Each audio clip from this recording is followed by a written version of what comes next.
حضرت عمر کا فرمان۔ حضرت عمر رضی اللہ تعالی عنہ فرماتے ہیں کہ میں اس دن سے اتنا ڈرتا ہوں کہ اگر مجھے پتہ چل جائے کہ ساری دنیا جنت میں جائے گی، ایک بندہ جنت میں نہیں جائے گا، تو میں ڈرتا ہوں کہیں وہ ایک بندہ میں نہ ہو جاؤں۔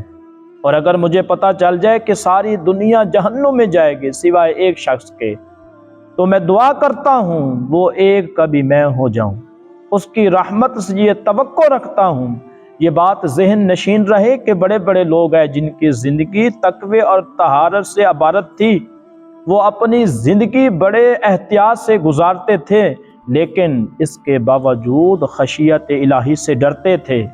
ہم بھول گئے ہیں کہ ہم نے رب کے سامنے پیش ہونا ہے، اور یہ بات پکی ہے، اگر آنکھیں بندہ بند کر لے اور دنیا کی مستی میں کھو جائے، پرواہ نہ کرے تو یہ الگ بات ہے، لیکن اس کا یہ مطلب نہیں کہ وہ مرحلہ ہم پر آنا نہیں، ہمیں موت نہیں آئے گی، ہم رب کے سامنے پیش نہیں ہوں گے، ہم قبر میں نہیں جائیں گے، ہم حشر میں کھڑے نہیں ہوں گے۔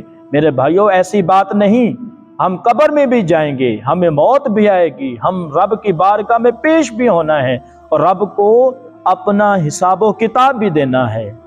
جب رب کی بارگاہ میں پیش ہونا ہے تو کیا رب اپنے مالک کی بارگاہ میں اپنے گناہوں کے ساتھ پیش ہونا ہے کہ مالک تیرے بندے تیری نافرمانی میں لگے رہے اور گناہوں کے ساتھ شرمندہ ہو کے رب کے سامنے کھڑے ہونا ہے؟